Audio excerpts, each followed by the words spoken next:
அடுத்தது ஒரு முன்னாள் மந்திரி, அவர் பேர் என்னன்னு கேட்டிங்கன்னா அனிதா ராதாகிருஷ்ணன்.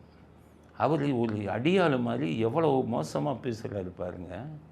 நம்ம நாட்டில் இவங்கெல்லாம் மந்திரியாக இருந்திருக்கான், ஐஏஎஸ் ஆஃபீஸர்லாம் இவங்களுக்கு கீழே உட்காந்து வேலை செஞ்சுருக்காங்கன்னா அதை விட கொடுமை என்ன இருக்குது?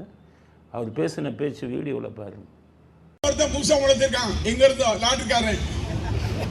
லாட்டரிக்காரன் வளர்த்துக்கிட்டு நம்ம தலைவரையும் இளந்தலைவரையும் தொட்டு பார்க்கான். அட தொட்டு பார்க்குறியா? யாரும் தொட்டு பார்க்குற?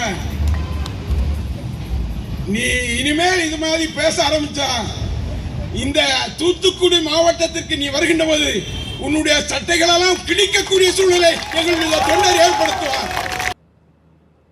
போடா வாடா. குளத்தூர் மக்கள் எல்லாம் கண்டபடி திட்டாரு கெட்ட வார்த்தையில. தன்ன தொகுதி எப்படி தெரியுமா, அப்படியே சிங்கப்பூர் மாதிரி மாத்தி வச்சிருந்தாரு. ஆனா கேடு கட்ட அந்த தொகுதி மக்கள்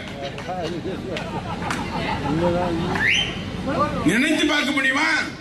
கேட்டா ஸ்டாலின் குளத்தூரை சிங்கப்பூர் மாதிரி வச்சிருந்தாராம். வெக்கம் இல்லையா அவங்களுக்கு?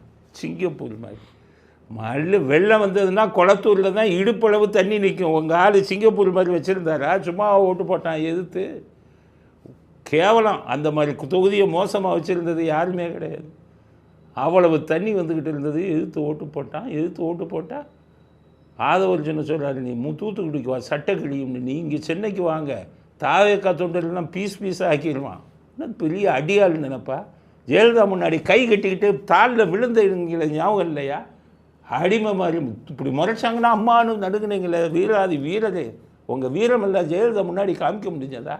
இன்றைக்கி வந்துக்கிட்டு ஓட்டு போட்ட மக்களை வித்தியாசமாக பேசுவீங்களா?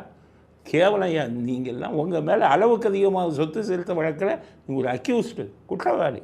அந்த வழக்கை போய் பாருங்கள். நாட்டை கொள்ளை அடிச்சுட்டு யோகியர்கள் மாதிரி, உத்தமர்கள் மாதிரி, உங்கள் தலைவரும் யோகியர் உத்தமர்னு சொல்லி ஓட்டு போட்ட மக்களை திட்டினீங்கன்னா உங்களை விட கேவலமான ஆள் எங்கே இருக்காங்க சொல்லுங்கள்? நீங்கள்லாம் மந்திரியாக இருந்ததுன்னு கொடுமை. இந்த நாடு செய்த பாவம் அப்படிங்கிறது இந்த அவர் பேசின இந்த பேச்சுக்கு நம்ம பதிய விரும்பக்கூடிய கருத்து.